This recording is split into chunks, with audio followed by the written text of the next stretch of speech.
वाणी श्री हुजूर स्वामी जी महाराज महिमा सतगुरु स्वरूप राधा स्वामी की वचन 8वां शब्द 17वां। काल ने जगत अजब भरमाया, मैं क्या क्या करूं बखान।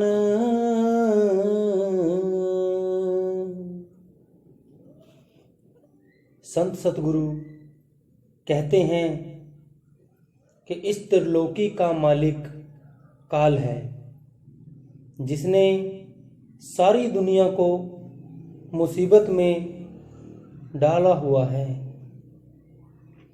सारी दुनिया काल के जाल में फंसी हुई है। ब्रह्मा विष्णु शिव काल के जाल में हैं।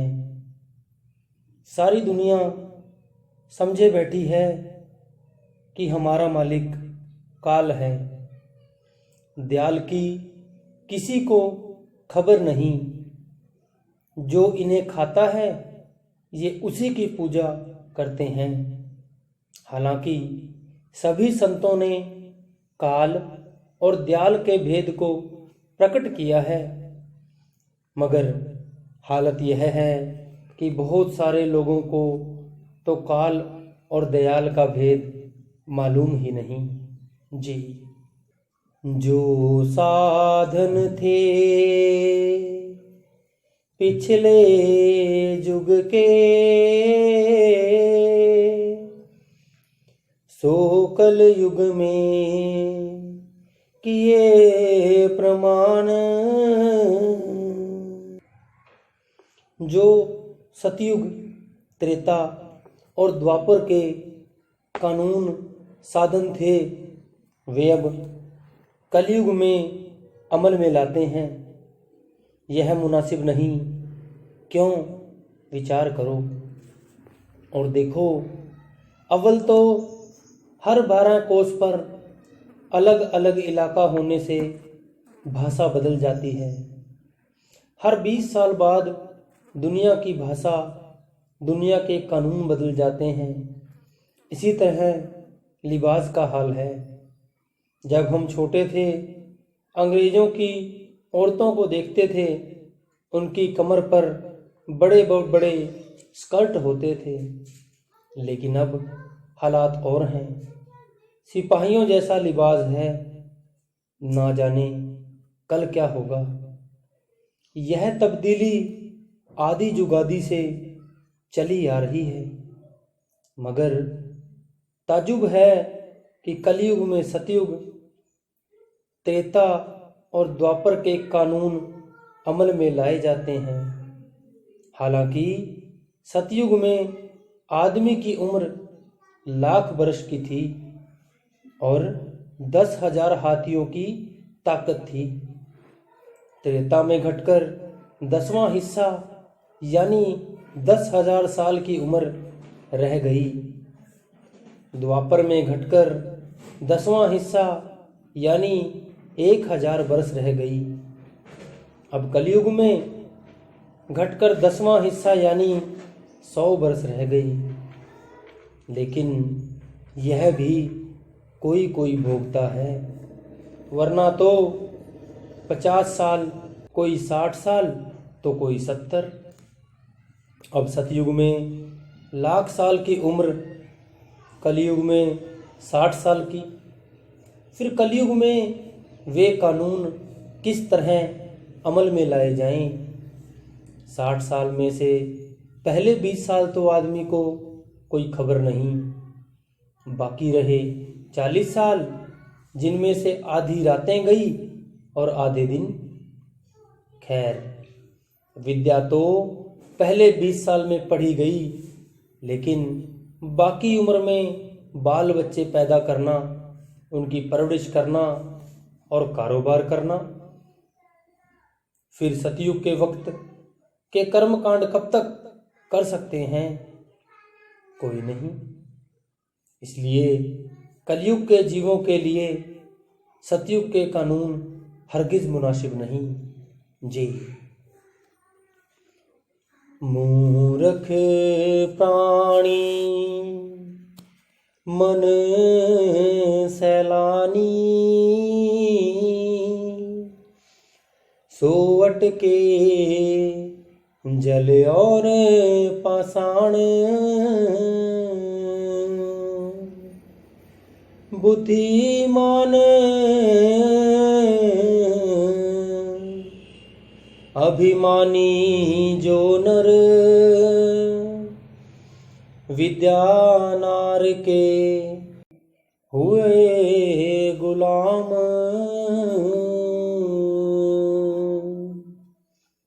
आप कहते हैं दुनिया में 3 किस्म के आदमी हैं, मूर्ख, विद्वान और बीच के।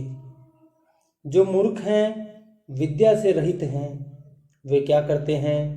रुपया कमाया और तीर्थों पर चल पड़े, जगह जगह नहाते रहे, पत्थरों की पूजा करते रहे, नदियों, पहाड़ों और तीर्थों की सैर की और कहा कि हम सारे पाप उतार आए हैं।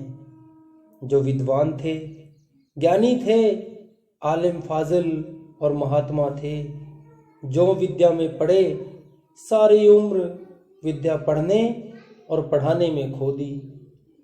विद्या बुद्धि का विषय है।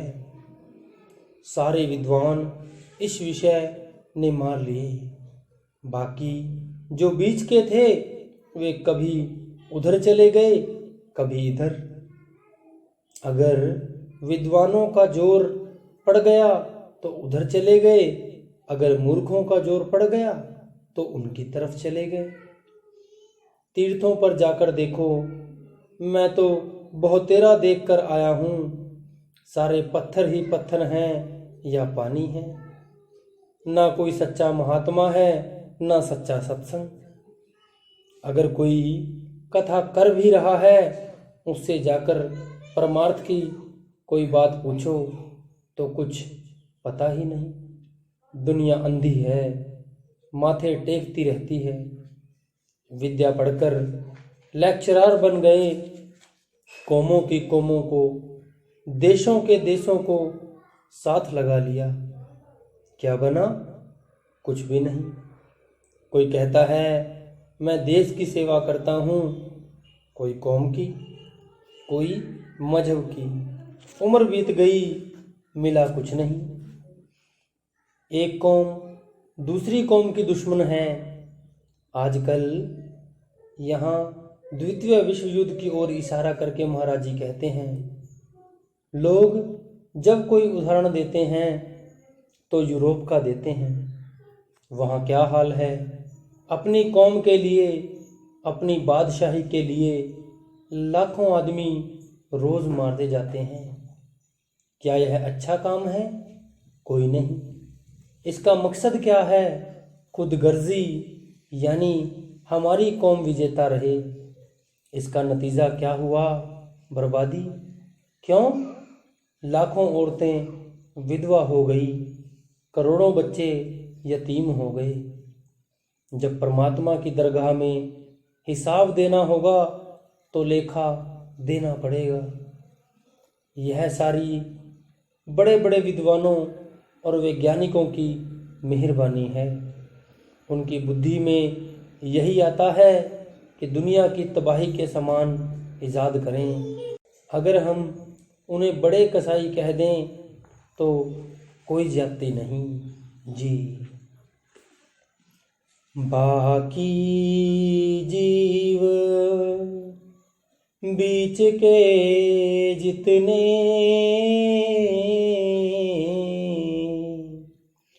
ना मूर्ख ना अति बुद्धिमान, जप तप व्रत संयम बहुतोखे, पंच अगन में जले निदान।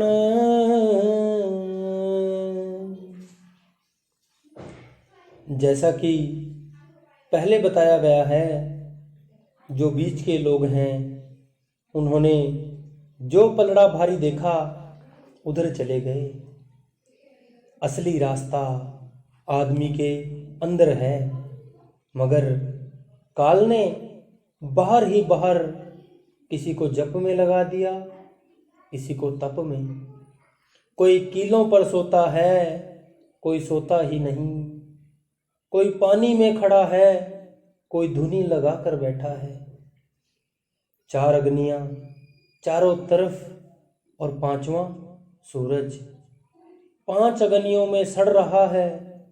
उससे जाकर पूछो, भले मानस, तेरे अंदर 5 अग्नियां हैं, काम, क्रोध, लोभ, मोह और अहंकार, जिनमें सारा संसार सड़ रहा है। पहले उनसे बचने का इलाज कर। सारी दुनिया भूली हुई है, सीधे रास्ते कोई नहीं चलता। इसी तरह 21-21 दिन व्रत रखने वालों का हाल देखो। एक आदमी का जिक्र है, उसका प्रण था कि वह दिए में तेल भरकर पाठ शुरू करता था। जब तेल खत्म होता तब रोटी खाता था।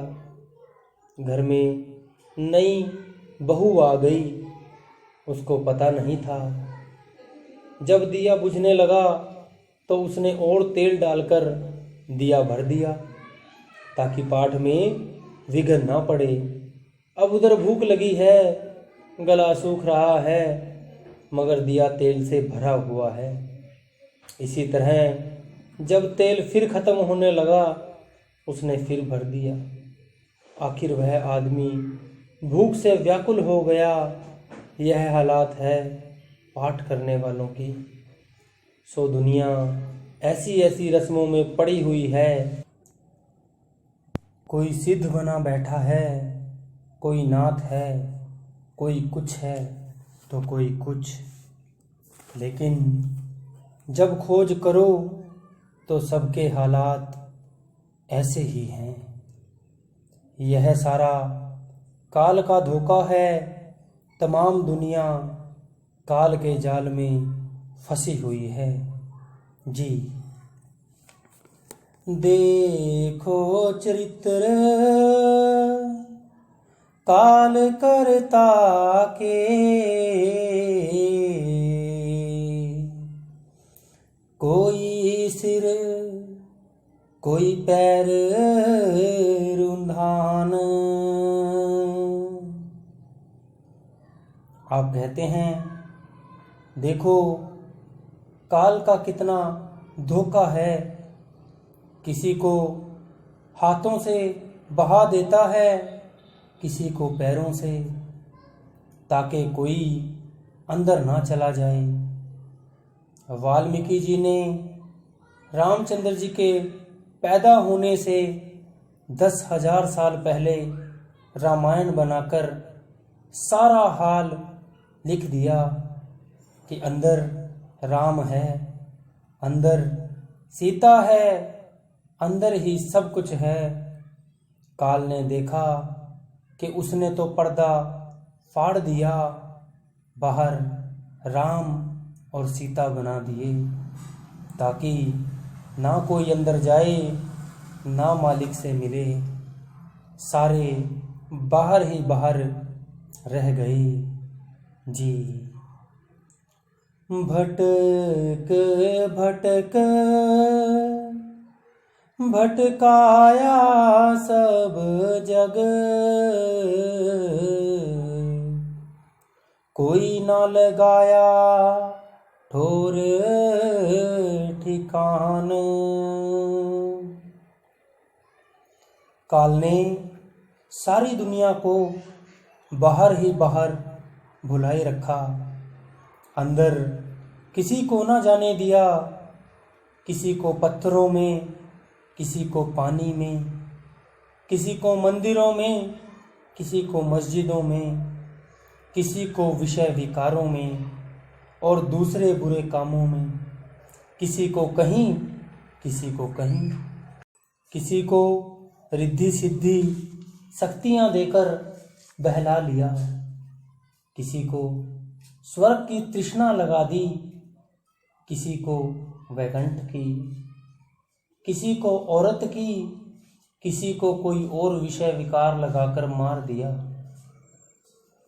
श्रृंगी ऋषि गिरा, विश्वामित्र गिरा, मतलब कि सबको किसी ना किसी जाल में फंसा लिया है जी। ऐसी हालत देख जगत की, संत सतगुरु प्रगटे आन। जब देखा कि सारी दुनिया भूल गई है, उस वक्त वह अकाल पुरुष संतों को भेजता है। यही गुरु नानक साहिब कहते हैं, कल काती राजे कसाई, धर्म पंख कर उडरियां, कूड़ अमावस सच चंद्रमा दिसै, नाही कह चढ़ियां। उस जमाने में मुगलों का जोर था, यानी मुगलों की हुकूमत थी। कलकाती यानी कलयुग था। राजे कसाई राजा कसाई थे। धर्म पंख कर उडरियां, धर्म रहा ही नहीं था। कूड़ अमावस सच चंद्रमा, दिसे नाही कह चढ़ियां। अमावस यानी अंधेरी रात थी, जब चंद्रमा नहीं होता, सच का पता ही नहीं था, चारों तरफ झूठ ही झूठ था। चोरियां, ठगियां, बदकारियां होती थी। यह हालात देखकर संत आते हैं और भूले हुए जीवों को मालिक से मिलने की राह बताते हैं।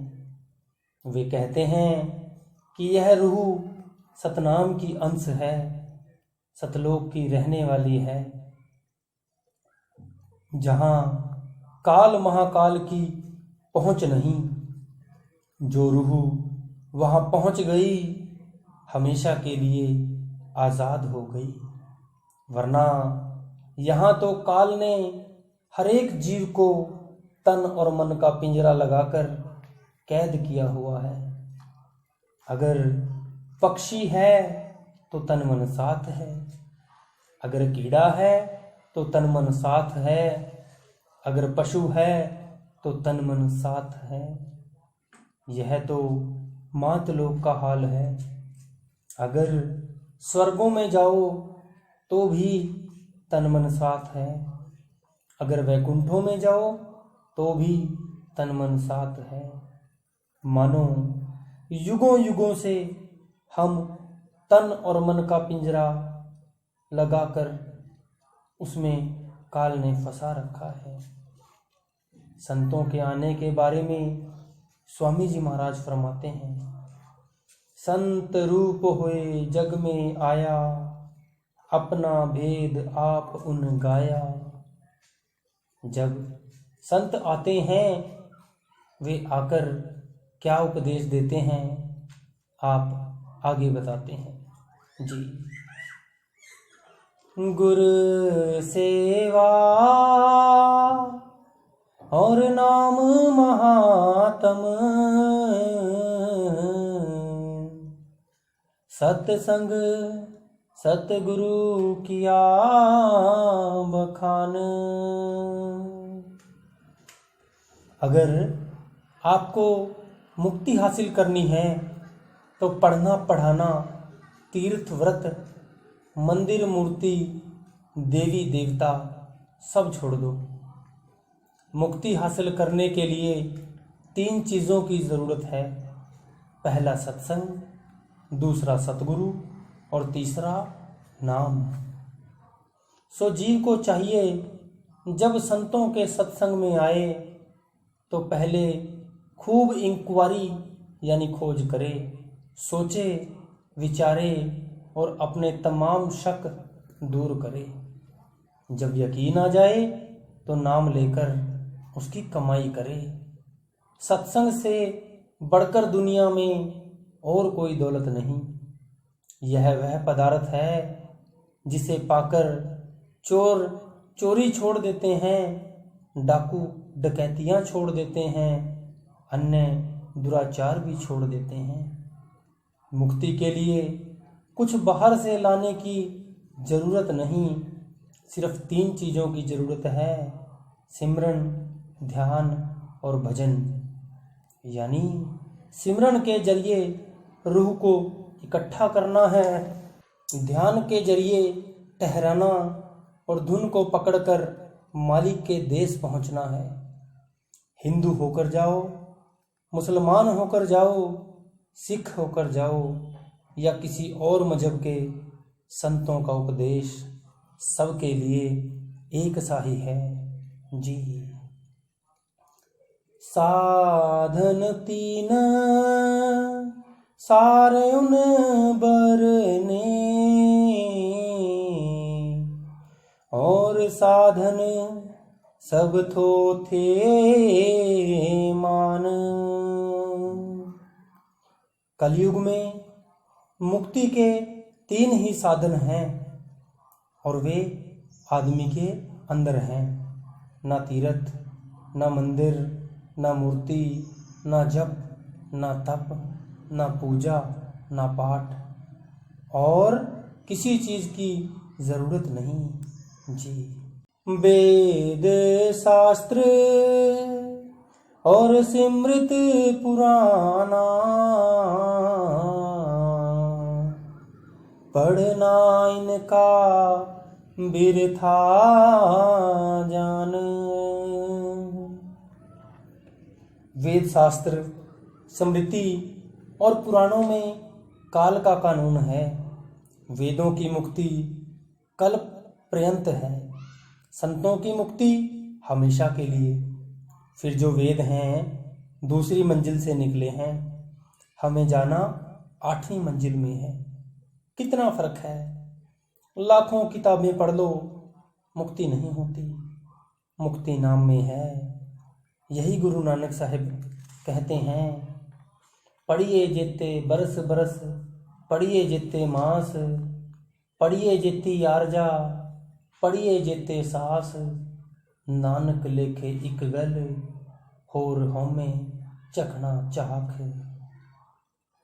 फिर आप कहते हैं, नानक कागद लखमणा, पढ़ पढ़ कीचे पाओ, मस्सू तोट न आवही, लेखन पवन चलाऊं, भी तेरी कीमत ना पवे, हों केवड़ आखा नाओ। लाखों मन कागज प्यार से पढ़ लो, बेशुमार शाही लेकर हवा की तरह लिखते जाओ। समझ नहीं आती, मुक्ति नहीं होती, नाम कोई और चीज है। सारी किताबें कहती हैं कि पढ़ने से मुक्ति नहीं, चढ़ने से मुक्ति है। फिर भी लोग पढ़ने से मुक्ति समझते हैं।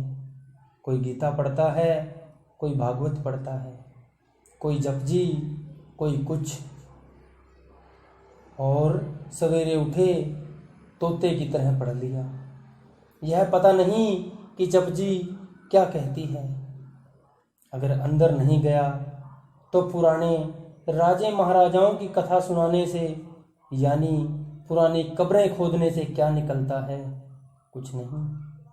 सुथरा फकीर से किसी ने कहा कि इस दफ़ा यहाँ बहुत से ब्याह हैं। सुथरा कहता है, अगर मेरा ब्याह नहीं हुआ तो कुछ भी नहीं। इसी तरह बगैर गुरु के कुछ भी नहीं मिलता। जिस तरह वक्त का हाकिम होना जरूरी है, इसी तरह वक्त के गुरु की ज़रूरत है जी। पंडित पेख पेट के मारे, वे संतन पर करते तान। जितने विद्वान हैं वे हमेशा से संतों पर तानाकशी करते आए हैं कि ये बेवकूफ़ हैं, इन्हें वेदों शास्त्रों की खबर नहीं, ये ऐसे है ये वैसे हैं। लेकिन संत कुछ नहीं कहते। जब जब महात्मा आए इन्होंने उन्हें आराम से रहने ही नहीं दिया। मंसूर को सूली पर चढ़ा दिया, समस्त तबरेज की खाल उतार दी, गुरु नानक देव जी से बोझा उठवाया, चक्कियाँ पिसवाई, गुरु अर्जन देव जी को तपते हुए तवे पर बिठाया, गुरु तेग बहादुर जी का शीश चांदनी चौक में उतार दिया, गुरु गोविंद सिंह जी को शहर से बाहर निकाल दिया। एक दफ़ा का जिक्र है कि गुरु गोविंद सिंह जी ने 3 महीने कमरबंद नहीं खोला। क्यों? क्योंकि उन्हें जंग करनी पड़ी। वे हमारा भला करते हैं, हमसे प्यार करते हैं, हम उन्हें दुख देते हैं। अगर 2-4 दिन शरीर की तरफ ध्यान ना दो तो जुएं पड़ जाने का डर है। सोचो, जो 3 महीने कमरबंद ना खोले उसका क्या हाल हो सकता है। यहया पैगंबर को आरे से छींक दिया, हजरत मोहम्मद साहिब के दांत तोड़ दिए। इसी तरह स्वामी जी महाराज के सेवक उन्हें पालकी में बिठाकर सैर को ले जाते थे तो लोग कहते थे राम नाम सत्य है। वे चुप रहते थे और अपने सेवकों को भी चुप रहने की हिदायत देते थे। गुरु नानक साहब, महात्मा बुद्ध और अन्य महात्माओं को दुनिया के लोगों ने कहा कि वे कुमार्गी हैं, कुमार्ग पर डालते हैं, इनकी राह ठीक नहीं।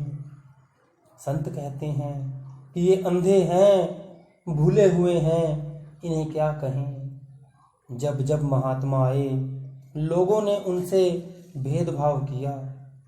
वे कहते हैं कि तुम यह रूहानियत की तालीम क्यों देते हो?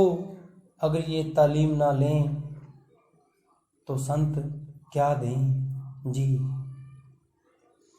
हित कर संत उन्हें समझावे, वे माने नहीं माने आन। संत बड़े प्यार के साथ समझाते हैं कि तुम काल के जाल में गिरफ्तार हो।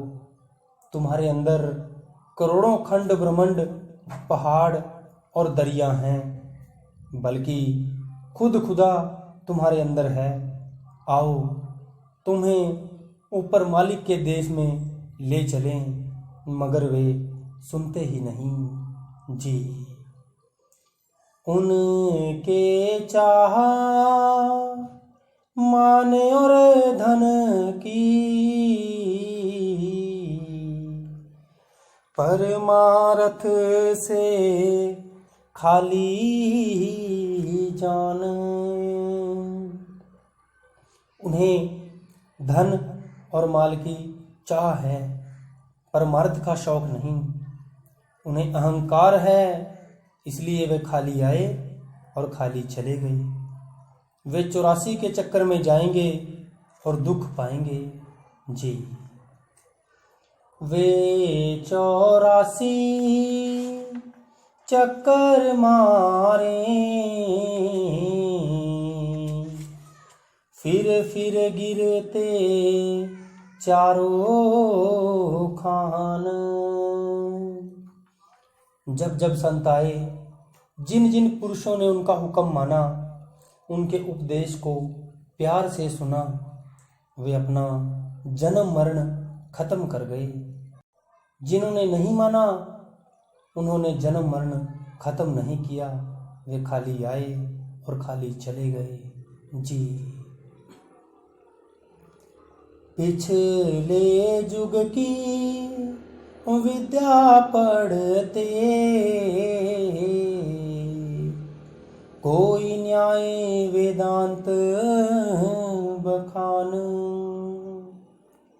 अगर कोई मुक्ति का इलाज ढूंढते भी हैं तो कोई पुराने जमाने की पूजा आदि में लग जाते हैं।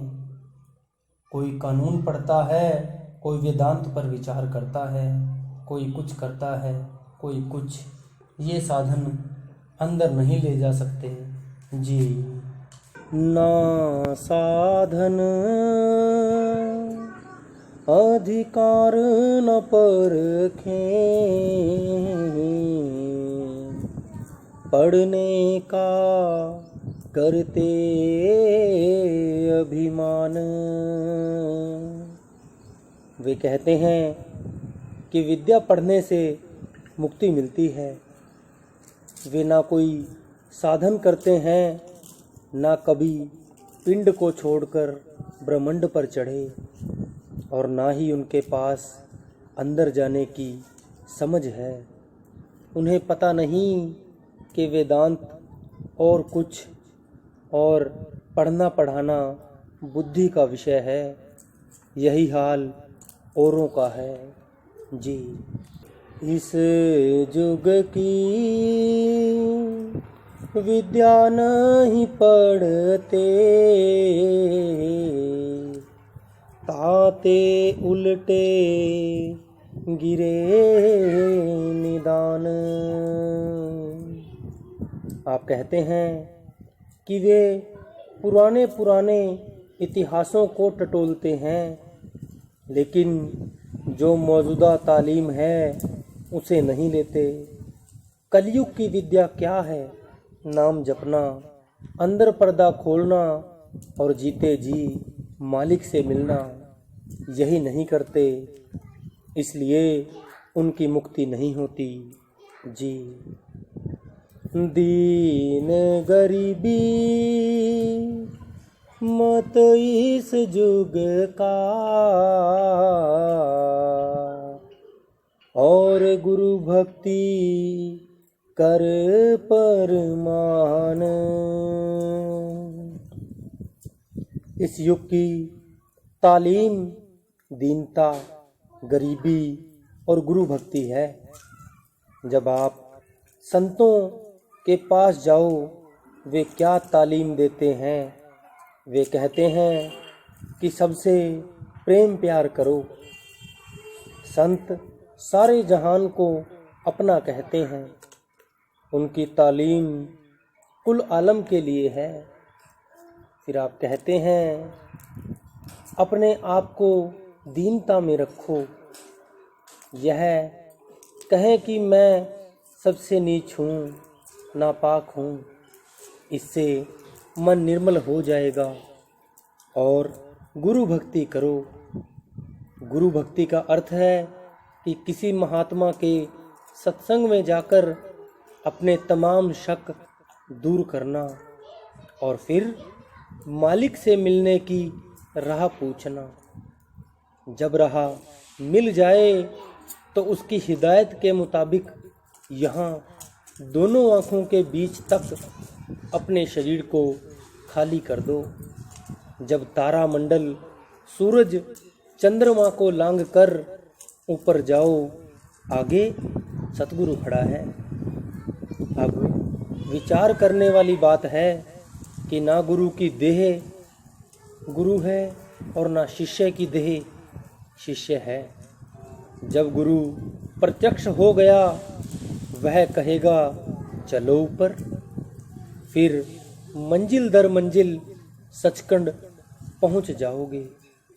जब यह हालात हो जाए, फिर गुरु हर वक्त साथ होता है। आप अमेरिका जाओ, सतगुरु साथ है।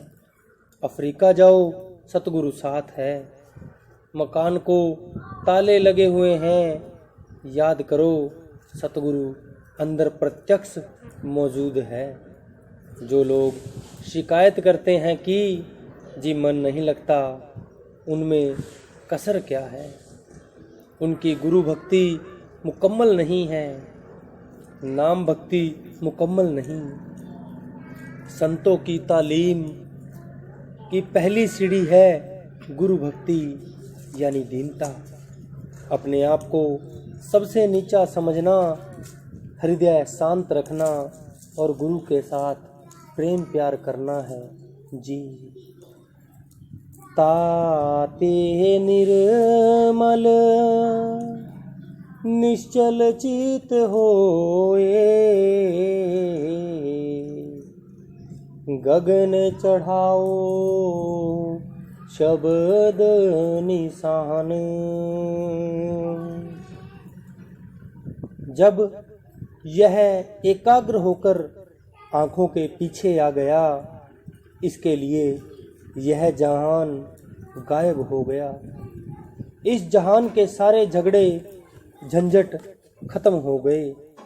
जब ऊपर चढ़ा तो तारे, सूरज, चंद्रमा नजर आए और ऊपर चढ़ा तो ये सब नीचे रह गए। यहाँ तक सिमरन का कोर्स है, आगे सिमरन नहीं ले जा सकता। आगे शब्द है, इसका नाम गुरु भक्ति है।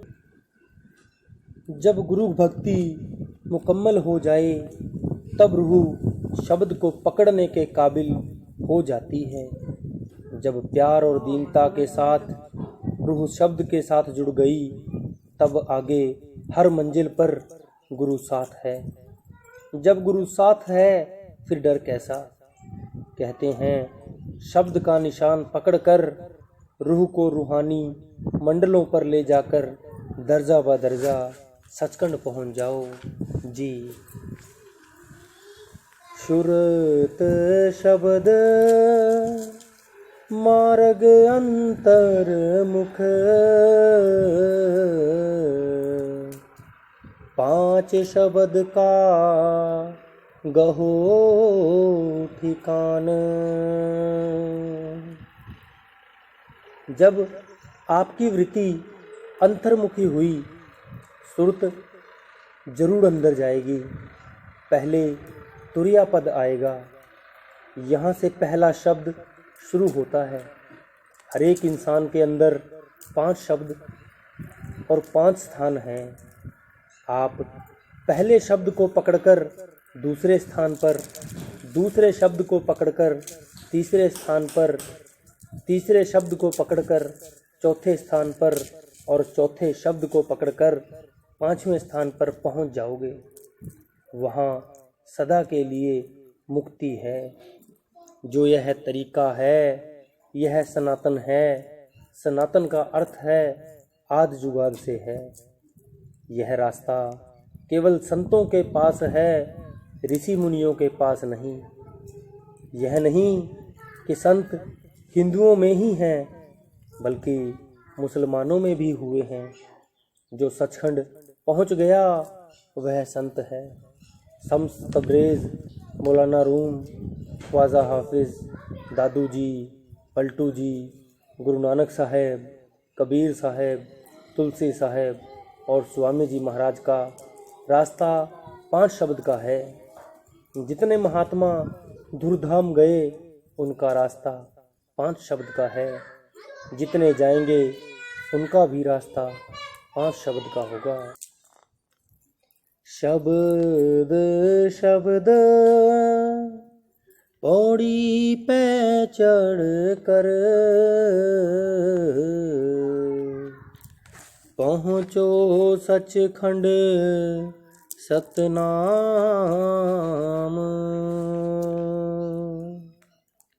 संतमत कोई मजाक नहीं। यहाँ ना स्त्री का लिहाज है ना पुरुष का। हिंदू हो, मुसलमान हो, सिख हो या ईसाई या कोई और मजहब का, शब्द की कमाई करते हुए दर्जा ब दर्जा सचखंड पहुंच जाओ। मुसलमान फ़कीर, उसे मुकामे हक कहते हैं। यह संतों की गति है। जो वहाँ पहुंच जाए वह संत है। वहाँ पहुंचकर इंसान ताल्लुक़ में रहता हुआ लाताल्लुक़ हो जाता है। यह ऐरे गहरे का काम नहीं, किसी बिरले का काम है। जी। ताते पहले गुरु को ध्याओ और काम सब पीछे जान। अब क्योंकि संतों की तालीम जो कि मालिक से मिलाप कराती है, गुरु से हासिल होती है, इसलिए आप कहते हैं कि सबसे पहले गुरु के पास जाओ और पूरी खोज करो। जितने शक और संदेह हैं दूर कर लो, फिर सारे धर्म कर्म छोड़कर नाम लेकर उसकी कमाई करो। जी। गुरु की मूरत हृदय बसाओ, चंद्र चकोर प्रीत घट आन। आप कहते हैं अंदर गुरु को प्रत्यक्ष कर लो, उसके साथ बातचीत करो और अपनी रूह को खंडों ब्रह्मंडों पर ले जाओ। इतना प्यार करो जितना चकोर का चंद्रमा के साथ है। चकोर एक पक्षी होता है, जब चंद्रमा निकलता है वह अपना सारा ध्यान उसमें लगा देता है। ज्यों-ज्यों चंद्रमा ऊंचा होता जाता है, त्यों-त्यों चकोर भी अपनी गर्दन ऊंची करता जाता है। जब चंद्रमा पश्चिम की तरफ जाता है तो वह इतना भरोसा नहीं करता कि फेर कर गर्दन मोड़ ले, बल्कि बराबर गर्दन झुकाता चला जाता है। गर्दन पूंछ के साथ लग जाती है, पर वह चंद्रमा का ध्यान नहीं छोड़ता। इसी तरह शिष्य का सतगुरु के साथ प्रेम होना चाहिए। शिष्य गुरु के हुक्म के बगैर कोई काम ना करे। गुरु को कोई गर्ज नहीं, वह बेगर्ज है। वह जो हुक्म देता है शिष्य के फायदे के लिए देता है, परोपकार के लिए देता है। अब यह जो सत्संग घर बना हुआ है और गुरु का लंगर है, शिष्यों के लिए है, लोगों के लिए है, गुरु के लिए नहीं। संत आप चाहे खेती करें, चाहे दुकानदारी करें, चाहे नौकरी करें, चाहे कुछ और करें, लेकिन वे शिष्यों पर बोझ नहीं डालते। वे अपना सारा वक्त शिष्यों के लिए खर्च कर देते हैं। जी। जब लग ऐसी प्रीत न होवे, तब लग साधन यही बखान। जब तक चकोर और चंद्रमा जैसी प्रीत ना हो, तब तक इसे चाहिए कि अपने हृदय में गुरु का प्रेम, गुरु का प्यार पैदा करने की कोशिश करे। गुरु का हुक्म माने और नाम की कमाई करे। अब हृदय में गुरु की प्रीत आना कोई आसान बात नहीं, क्योंकि हम पर जन्मों जन्मों से पापों की मैल चढ़ी हुई है। हमारा हृदय मैला हो चुका है। यही कबीर साहिब कहते हैं। कबीर पापी भगत न पावही, हर पूजा न सहाय, माखी चंदन पर भरे, जब विगंध तह जाए। जो पापी है उन्हें मालिक का प्यार, भजन और सिमरन भाता ही नहीं। जिस तरह मक्खी चंदन और खुशबू पर नहीं बैठती, मैले पर सारा दिन भिन्न भिन्न करती रहती है, इसी तरह पापियों को सारा दिन दुनिया की बातों में लगाए रखो, लगे रहेंगे। अगर नाम की तरफ, भजन सिमरन की तरफ आने को कहो तो नहीं आएंगे। जब यह नाम की कमाई करेगा, गुरु के साथ प्रेम प्यार करेगा, आहिस्ता आहिस्ता चकोर और चंद्रमा जैसी प्रीत हो जाएगी। एक बीबी ने कहा, महाराज जी, आपकी दया मेहर हो तब ही मन खड़ा होगा। महाराज जी ने कहा, मन की आदत है, यह अपने ऊपर दोष नहीं लेता। जब कोई आदमी अपना कसूर मानेगा तभी कामयाब हो जाएगा। जब यह कहेगा मेरी बेवकूफ़ी है, मेरी भूल है, तो कामयाब हो जाएगा। नहीं तो अगर दूसरे पर बोझ डाले तो कामयाबी कोई नहीं।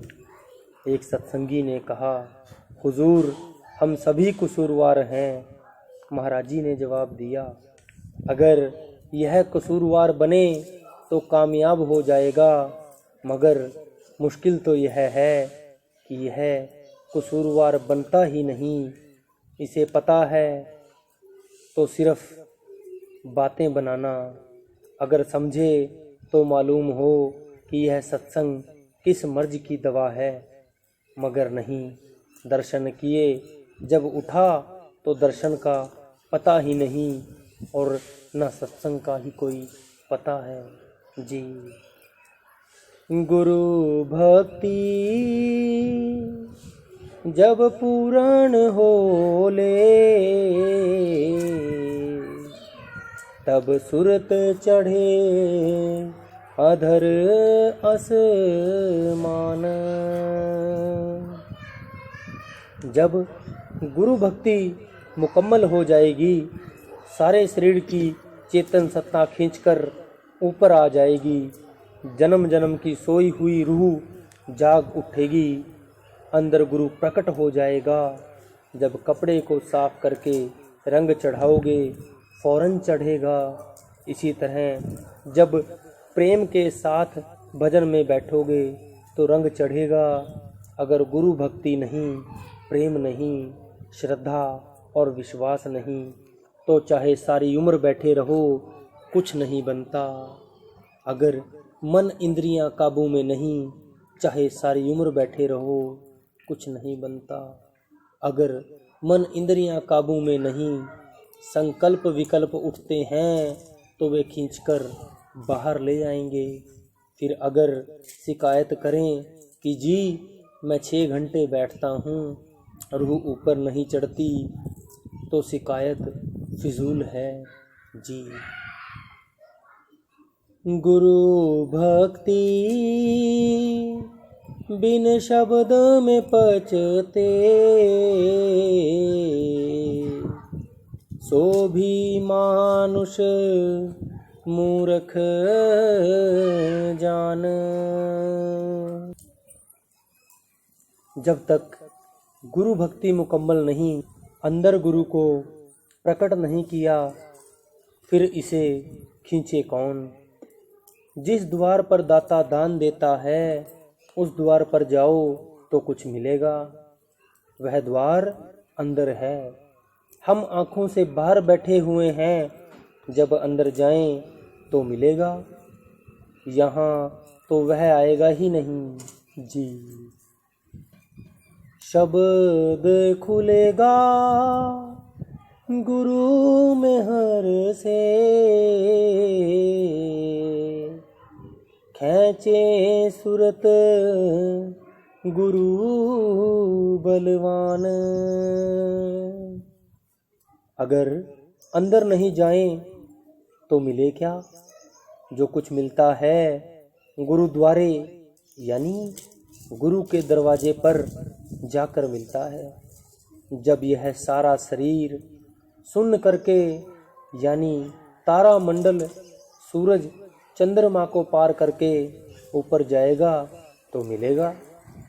अगर यह देह में बैठकर सिर्फ बातें करे तो कुछ फ़ायदा नहीं। देह तो भ्रम है जिसमें दुनिया पड़ी हुई है। जब यह मेहनत करके गुरु के दरबार अष्टदल कवल में पहुँचेगा, वह खींचने के लिए तैयार है। जब तक वहाँ पहुँचे ही नहीं तो गुरु क्या करे जी। गुरु मुक्ता बिन सुरत न चढ़ती, फूटे गगन न पावे नाम। आप कहते हैं जब तक यह गुरुमुख नहीं बनता, गुरु का आशिक नहीं बनता, ना रूह चढ़ती है, ना आकाश का पर्दा फटता है। यह तो गुरु की निंदा करता है, फिर नाम की लज्जत किस तरह आए? इसका अपना हृदय मैला है, यह गुरु के लिए भी मैला ख्याल रखता है। सो जब तक यह गुरु को हाजिर नाजिर ना समझे और फिर अंदर प्रत्यक्ष ना करे, इसे ले कौन जाए, यह मेरा ख्याल नहीं, वाणी भी यही कहती है जी। गुरु मुक्ता है मूल सबन की, और साधन सब शाखा जान। आप कहते हैं जो गुरु मुक्ता है प्रेम और प्यार है, यह मूल है, यानी असल उसूल है। अगर मूल ना हो तो पत्ते कहाँ से निकलेंगे? यह गुरु नानक साहिब कहते हैं। सब नाद वेद गुरबाणी, मन राता सारंग पानी। जो गुरु का हुक्म है वही वेद है, वही नाद है और वही गुरबाणी है जी। माता को जस पुत्र प्यारा, और कामी को कामिन जान। आप कहते हैं जिस तरह माँ को पुत्र प्यारा होता है, रात को जब वह पेशाब कर देता है तो माँ खुद गीली जगह पर सोती है, लेकिन उसे सूखी जगह पर लेटा देती है। और कामी पुरुष स्त्री के लिए अपनी जान दे देता है। आप आगे क्या कहते हैं जी। मछली को जस नीर आधारा, चात्रिक को जस स्वात समान। जिस तरह मछली और पानी का प्यार है, पानी से निकली और तड़प तड़प कर मर गई। चात्रिक स्वाति बूंद का आशिक है। नदी, कुएं और पोखर पानी से भरे हुए हैं, वह प्यासा मर जाएगा, लेकिन वह पानी नहीं पिएगा। वह जब भी पिएगा स्वाति बूंद ही पिएगा। इसी तरह जो गुरु का शिष्य है, उसका धर्म है इस नाशवान दुनिया और उसके सामान के साथ प्यार ना करे, बल्कि गुरु के साथ प्यार करे जी। ऐसा गुरु प्यारा जब होगा, तब कुछ आगे पंथ चलान। इसी तरह जब शिष्य का गुरु के साथ मुकम्मल प्यार हो जाएगा, तब अंदर पर्दा खुल जाएगा, रूह ऊपर जाएगी, नहीं तो नहीं। मगर यह कहता है कि बातों से पर्दा खुल जाए, यह तो कभी हो नहीं सकता जी। कहना था सो सब कह दीना, अब तू चाहे मान ना मान। अब कहते हैं भाई, जो कुछ कहने का हक था वह मैंने कह दिया, आगे चाहे मान ना मान तेरी मर्जी जी। यह आरत गुरुमुख की गाई, गुरुमुख होए सो करे प्रमाण। आप कहते हैं यह गुरुमुखों की आरती है, गुरुमुखों का कानून है। जो गुरुमुख बनेगा वह अंदर जाएगा, बिना गुरुमुख बने अंदर कोई नहीं जा सकता जी। राधा स्वामी भक्ति बताई, गुरु की भक्ति करो यह जान। आप कहते हैं गुरु की भक्ति करने से मालिक मिलता है, इसलिए तुम गुरु की भक्ति करो जी। और भक्ति सब दूर बहाओ, क्यों पढ़ते 84 खान। गुरु भक्ति सम और न कोई, राधा स्वामी किया बखान। आप कहते हैं दुनिया में अगर कोई मुक्ति देने वाली भक्ति है तो गुरु भक्ति है, बाकी जितनी भक्तियां हैं सभी नाकामयाब हैं जी। गुरु का ध्यान करो तुम निस दिन, गुरु का शब्द सुनो नित कान।